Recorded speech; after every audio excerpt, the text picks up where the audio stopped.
Bom dia, irmãos. Que a graça e a paz estejam com todos.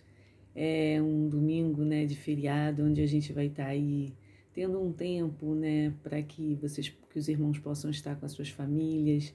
E aí a gente decidiu então que não teria EBD, até por muita gente viajar e também pelo sentido da gente às vezes fica muito tumultuada as cidades, né? Então a gente resolveu, né, fazer somente o culto pela manhã, que vai começar daqui a pouco. E aí, então, na semana passada, nós tivemos uma oportunidade de compartilhar, né, mais um capítulo, né, desse livro aqui, que é o livro que a gente tem estudado na IBD, e ele nos traz, né, a mensagem sobre o que mudou do cristianismo, né, depois dali do momento dos discípulos, né, terem divulgado o evangelho, como é que isso tudo foi mudando.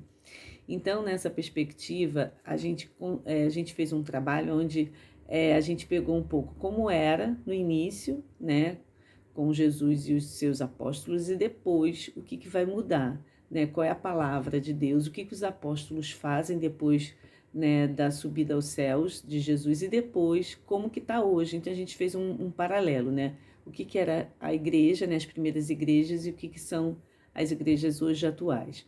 E nesse sentido, o capítulo ele é muito grande, então a gente fez um trabalho semana passada e ficou faltando alguns pontos para a gente trabalhar hoje, que a gente vai tratar sobre a questão das boas novas, né? E a boa nova, né, é a mensagem, né? Como é que se passa essa mensagem, né, de Jesus? Como é que é vista isso? Como é que foi divulgada isso?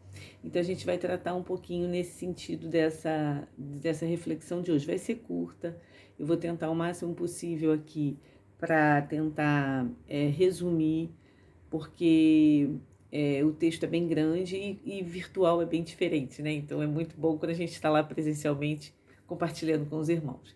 Bom, então, o texto começa com boas novidades, né? E aí a gente vai tirar, então, o que são essas boas novidades? O primeiro ponto, né, que o livro aponta para a gente é que as igrejas cresceram de tamanho, né? E aí a gente pode parar para pensar, né? Cresceram de tamanho em que sentido? Em número e em quantidade, né? Então a gente hoje tem uma crescente muito significativa de igrejas, né, espalhadas pelo mundo inteiro. Então, o texto começa assim: elas cresciam tanto numericamente que não cabiam mais em casas. Até o século II, os irmãos se reuniam em casas ou lugares improvisados. A partir do século III, com certeza, ou um pouco antes, começaram a surgir templos conforme a liberdade religiosa foi sendo permitida. E também de tamanho, né? Os templos ficaram muito grandiosos, né? Então, tanto de número quanto de tamanho. Nesse sentido, o objetivo principal sempre era divulgar a palavra de Deus. Então, era sempre uma forma de estar ali tratando com o ensino, né, da palavra, através ali dos estudos. Então, as pessoas se reuniam para estudar a palavra. E era interessante porque nessa época, eu vou até falar um pouco mais à frente sobre a questão das igrejas, né? É, é, que nessa época havia um número muito significativo de pessoas analfabetas, né? E aí como ler os textos, né? Então não era possível a leitura dos textos, então os textos eram ensinados, né? Tinha sempre alguém que era responsável por ensinar, né? E a gente vai ver agora, né? Como é que se foi, né? Como que a igreja adotou diferentes sistemas de governos, né? E aí a gente vai ver como é que surge isso. Então, o segundo ponto é como que surgiu a organização, né, dessa estrutura dessa igreja. E aí eu queria chamar a atenção dos irmãos que em Atos 14, 23, né, Paulo e Barnabé, eles saem, né, para divulgar, né, o evangelho. E chega um determinado momento, né, que eles vão para algumas cidades e eles são expulsos, né, eles são maltratados, mas chegam até a apanhar mesmo, né? E eles vão nesse sentido, continuam, né, passando aí por diversas cidades, né, pregando esse evangelho. E em Atos 14, 23, eles fala assim o texto: Paulo e Barnabé designaram-lhes presbíteros em cada igreja, tendo orado e jejuado. Eles encontraram ao Senhor que haviam confiado. Então, assim, nesse texto está dizendo o seguinte, que Paulo e Barnabé, em cada local que eles chegavam, eles designavam ali presbíteros, né? Depois bispos, padres, para que pudessem ali, padres e pastores, para que pudessem também ali essas pessoas serem referências dessa organização. Porque a gente sabe que se não tiver, né, alguém que organiza o processo, imagina se cada irmão chega lá com uma vontade, com uma forma de organização diferente. Né? Então, a gente sabe que em todos os lugares, até mesmo na nossa casa, a gente precisa ter isso, né? Um líder. Né? Quem é o líder? Quem é que organiza? As pessoas, essa liderança, ela tem que estar de comum acordo com todos daquela casa, da localidade. Mas existe alguém que vai traçar alguns pontos, tem alguém que tem uma visão geral, né, da organização. E aí esse vai ser o líder. Né? E nesse sentido a gente vai ter toda a comunidade vindo junto com esse líder. Né? Então, assim, é claro que precisa ser tudo muito conversado, tudo dialogado, tudo dentro de um processo democrático. Né? Mas Paulo e Barnabé, eles começam a fazer esse processo, né? De dizer que precisava ter essas lideranças. Né? Daí, desse primeiro momento que surge, né, o que a gente vai ter hoje dos padres, dos pastores, dos bispos, né, dos presbíteros, são as pessoas que vão estar nessa liderança organizando as pessoas dentro da igreja. Um outro ponto, né, que ele vai tratar, antes eu queria comentar um fato que me chamou a atenção estudando aqui o texto, é o seguinte, é que nessa época, né, as pessoas eram analfabetas, e nesse sentido, existia assim, na parte até do final do texto que fala assim, cada igreja local compromissada com Cristo e sem interferência de uma sobre a outra, administrava seus assuntos sobre a liderança de um presbítero, pastor ou bispo. Embora independentes, desenvolviam um trabalho de cooperação, cooperativo, né? Quando surgiram os batistas, que é no nosso caso, conheceram o sistema congregacional na trilha do movimento anabatista. Assim, os sistemas de governo em vigor nas igrejas são o episcopal, o presbiterial ou congregacional. Então, assim, no caso nosso, né, foi então surgido a partir do movimento anabatista, né, no caso dos batistas. E eu queria colocar uma coisa que quando, né, esses discípulos, né, de Jesus e mesmo depois os outros irmãos que vinham, né, traçando essa vertente de estar divulgando a fé, porque uma coisa que é muito importante é esse estudo, ele era pautado na palavra e ele tinha compromisso com a palavra. Então eles estudavam.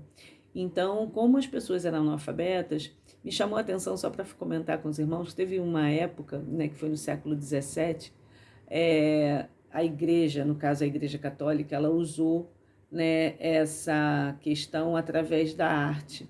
Né? Então eles usavam ali as imagens, através dos vitrais das igrejas, das pinturas, das esculturas, para conduzir o povo, né? Para explicar para as pessoas como é que se fazia. E é muito comum aqui no nosso país, nós temos uma região que é a região de Minas Gerais, ali em torno de Ouro Preto, Mariana, Sabará, é uma região que traz muito carregado essa questão dessa doutrina, né, relacionado à questão dessas imagens, né, dentro das igrejas de forma muito significativa, onde tem muito essa vida, né, no sentido de ter todo esse ensino, né, através da arte. E aí, quando eu estava estudando, me veio muito essas questões, eu gostaria de compartilhar com os irmãos. É muito bonito, né? É muito bacana a gente ver isso e poder compreender, né, que tem ali um objetivo por trás, né, que era ensinar através da arte, né, através daquilo que a população conseguia ver. Né? Por isso que se vai usar as imagens dentro das igrejas, porque é como que eu explico alguma coisa para alguém e se a pessoa não lê, né, e aí é só a minha fala, então se usa a imagem para poder representar um determinado capítulo, né, de um texto bíblico, e isso cria uma visibilidade. O problema é que as pessoas acabavam, né, fazendo com que a imagem fosse a referência de adoração, né, esse é um problema, mas a imagem em si, elas são bem significativas e bem interessantes. Mas voltando aqui, então o terceiro ponto que vai ser chamado é a questão das ações das igrejas, né? E aí a gente vai ter algumas ações muito significativas, né? Que é a presença das igrejas dentro de hospitais e algumas que nesse momento também nasceram algumas universidades, né, religiosas.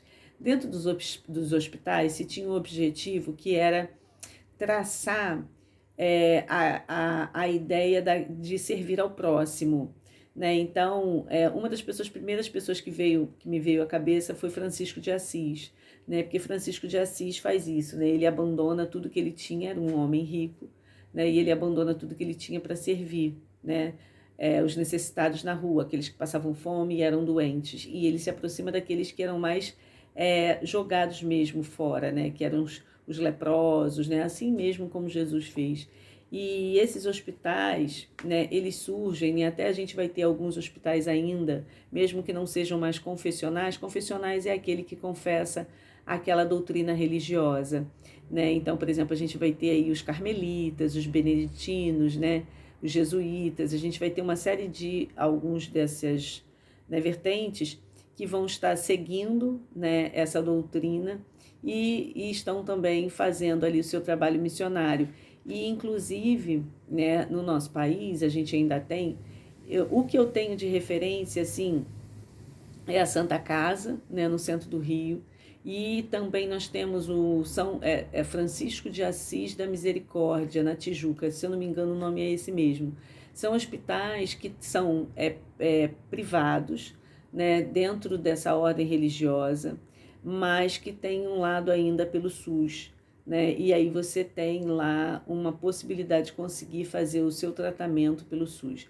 Mas no início, esses hospitais eles surgiram mesmo para ajudar a população, né? Então não tinha nenhum objetivo de ter um retorno financeiro, mas sim de estar ali favorecendo a população que não tinha mesmo condições nenhuma, né? Só que tinha uma doutrina religiosa, era confessional que se falava. E uma outra forma de divulgar a palavra, então essa forma era uma forma de trazer a questão do id no sentido de caridade, né, no sentido de fazer para o próximo, e aí através principalmente daqueles que estavam doentes. E uma outra forma foi o surgimento, né, das escolas, né, das escolas que estariam ali preparando pessoas, né, para estarem divulgando o evangelho. Então a gente vai ter algumas escolas e universidades. Uma das primeiras escolas, né, norte-americana foi a Universidade de Harvard, que era college, né, a Harvard, que foi uma universidade, né, vinculada à ideia de divulgar a fé cristã. E depois, aqui no nosso país, nós vamos ter a universidade que é a PUC, Universidade Pontifícia Universidade Católica, e a Universidade Mackenzie, né, que são algumas universidades que trazem essa proposta de divulgar o Evangelho. A PUC ela é uma universidade católica, né?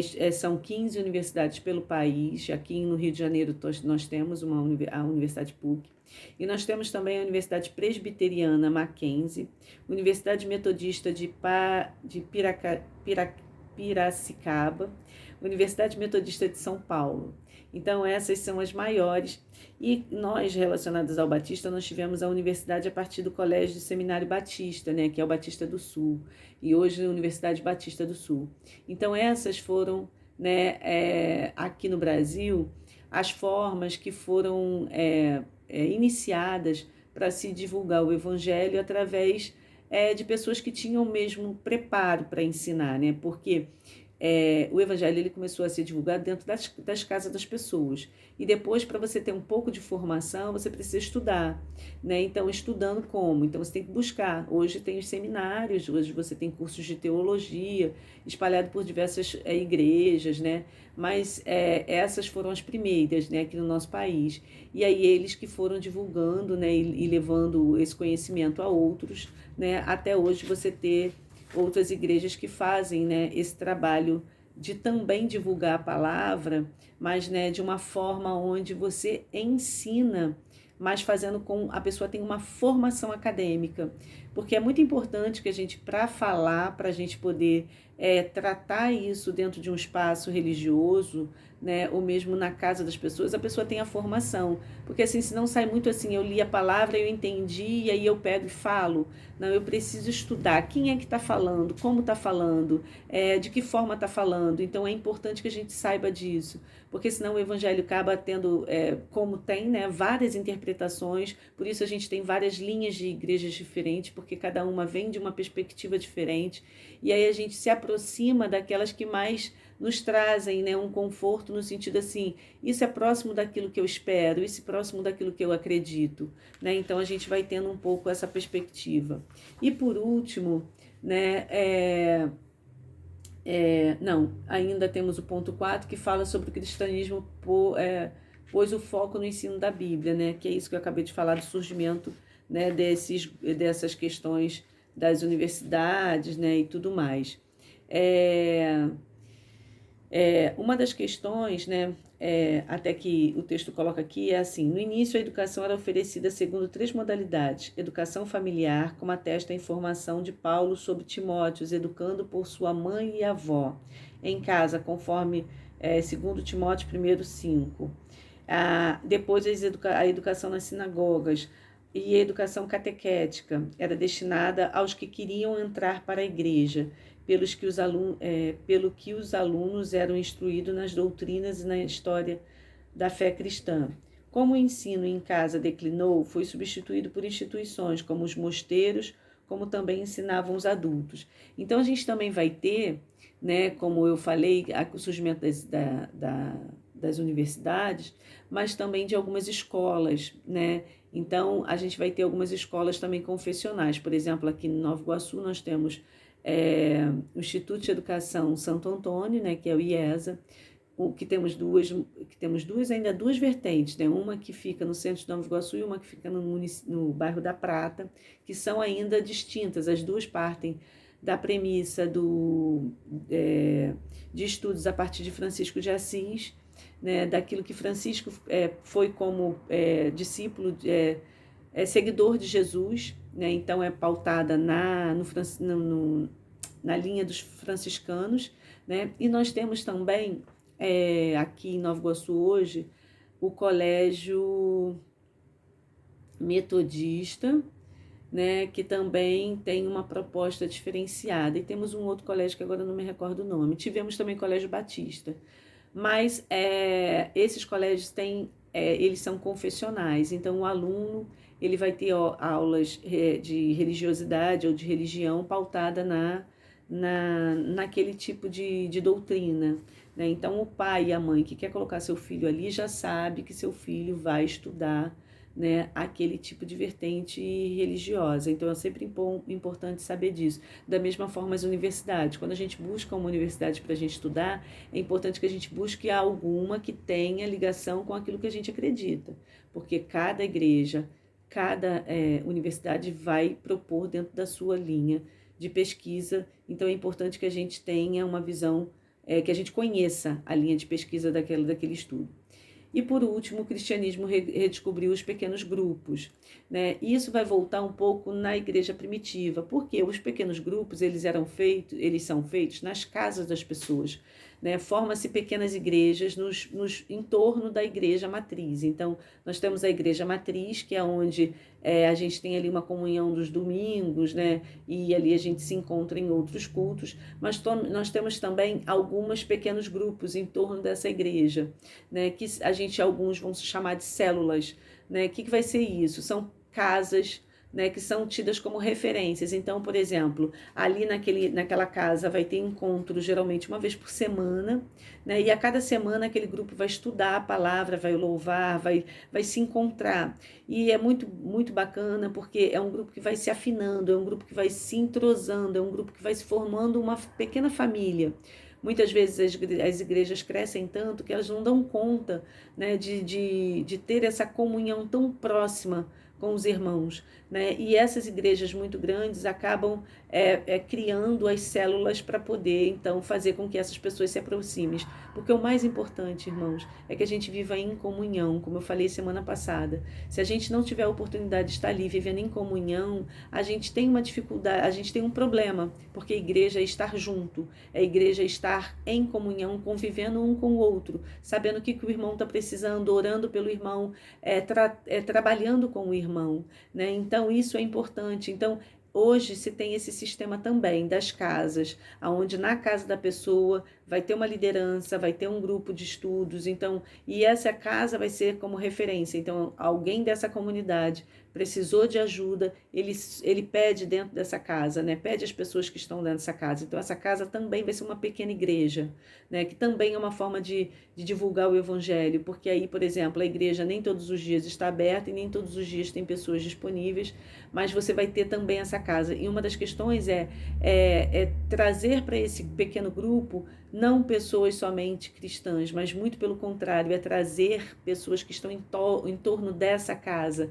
a comunidade, a vizinhança. Então, para que a vizinhança veja que ali tem alguém que pode ser alguém que num determinado momento você pede socorro, né? Então, por exemplo, a pessoa precisou de alguma ajuda, ela vai a essa casa.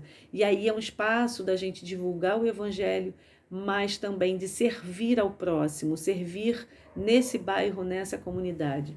Então, irmãos, para eu não me alongar mais, esse texto ele vai trazer para a gente todas essas ideias, né, de que servir a Cristo é servir junto, é estar próximo. Então, independente se você estuda a palavra através da escola, através da universidade, se você estuda através da EBD, mas que você estude, que você esteja orando uns pelos outros, que você esteja em comunidade com os irmãos. Amém? Então eu queria encerrar aqui esse momento, né, dizer aos irmãos que possam estar fazendo um tempo de comunhão com a sua família. Aonde quer que você esteja, aproveite esse tempo para descansar. Quem vai ter o tempo para descansar, né? Quem pode aproveitar o feriado. Aproveite então para estar ali em comunhão com a sua família, né? Que você possa ter um ótimo feriado, um ótimo recesso, né? E que seja aí na presença do Senhor. Amém?